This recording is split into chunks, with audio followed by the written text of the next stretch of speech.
Madam President. Senator from Connecticut. Thank you, Madam President. Madam President, I come to the floor this afternoon to talk about a great friend of mine, Margaret Miner.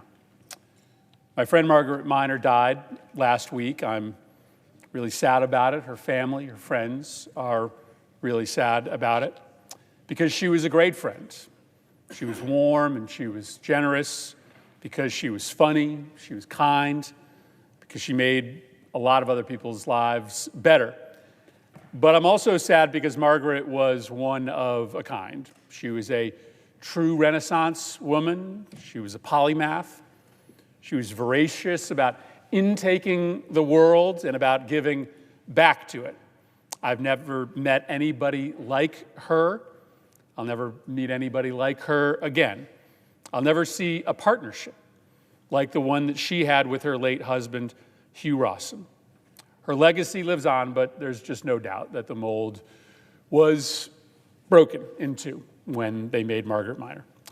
She was born in New York City in 1938. Her parents, Tony and Frances, were in show business, which kind of makes sense if you know her, but kind of doesn't. In 1984, she moved from Brooklyn to Roxbury, Connecticut. Roxbury is a small town, quintessential New England village in northwest Connecticut, and there she became a fixture in the community. She began her life's work of fighting to protect the natural beauty of this state that she called home for the next 40 years. I first met Margaret as soon as I graduated college. So I went to work for a long-shot congressional candidate who happened to be personal friends with Margaret and Hugh. And Margaret and Hugh were also, at the time, pretty adept local political activists in Litchfield County. There were no two people that worked harder for that long-shot candidate, their friend, than Margaret and Hugh. They raised money, they knocked on doors, they put up lawn signs, whatever their friend needed, whatever their friend's 22-year-old campaign manager needed. She and Hugh were selfless. I saw that up close. I saw what a good friend Margaret could be. Then, a few years later, when I was elected to the state legislature, I got to know Margaret as an advocate.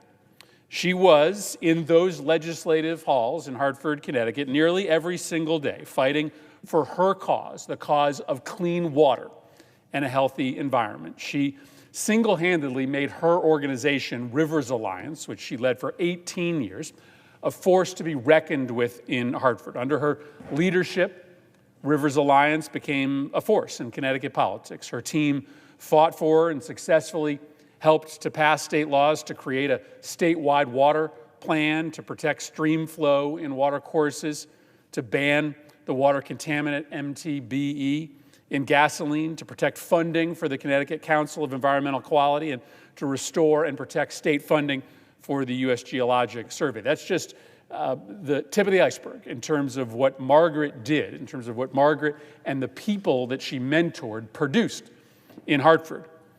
But her work was always about something bigger than herself, or even her organization, Rivers Alliance. She was really dedicated to building a movement around water quality, around water health, around the environment. She helped teach people all across the state how to advocate for themselves, how to advocate for the causes that they mutually cared about. She was an organizer of people at heart, encouraging countless individuals all around the state and all around the country to join the causes that she cared about. And she was just good at it. There were 4 people who were more inspiring or convincing than Margaret was. Now, Margaret wasn't a big, boisterous, loud personality, but she was sincere, she was genuine, and she never, ever gave up. Her persistence was her calling card. Her unrelenting advocacy did not go unrecognized or unnoticed. She received countless awards for her work during her lifetime. She received the first Champion of Water Award from the Connecticut Water Policy Council.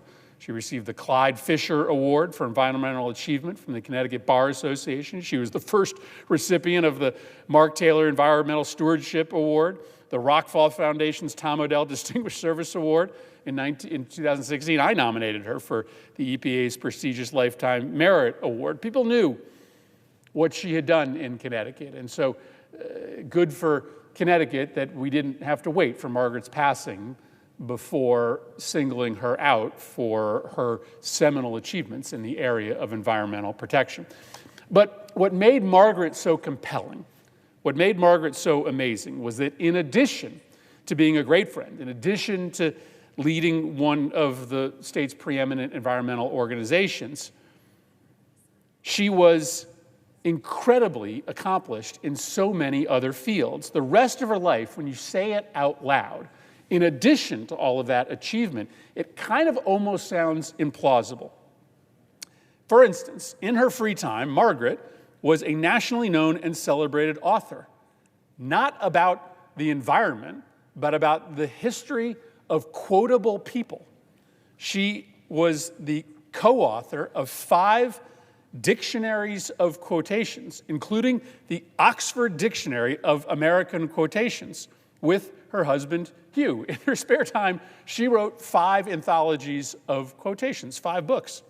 She helped found an organization called Our Towns for Sar-e-Paul, a humanitarian effort through the not-for-profit Save the Children to help women and children in Sar-e-Paul, Afghanistan. She was an international philanthropist and an author and an environmental advocate.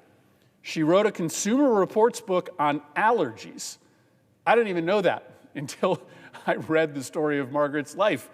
She was an active member of the Roxbury Democratic Town Committee, and just before she passed, at 86 years old, she was still serving on the local zoning board of appeals. She was learning Spanish in her 80s, attending 2 Spanish classes weekly.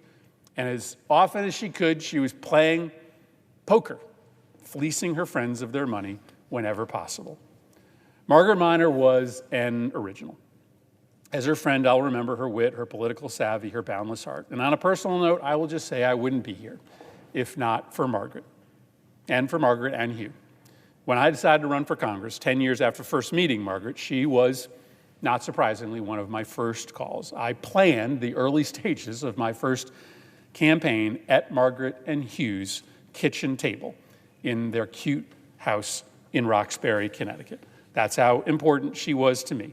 And I'm one of hundreds in Connecticut who can say Margaret Miner was one of the most important people in my life. I yield the floor.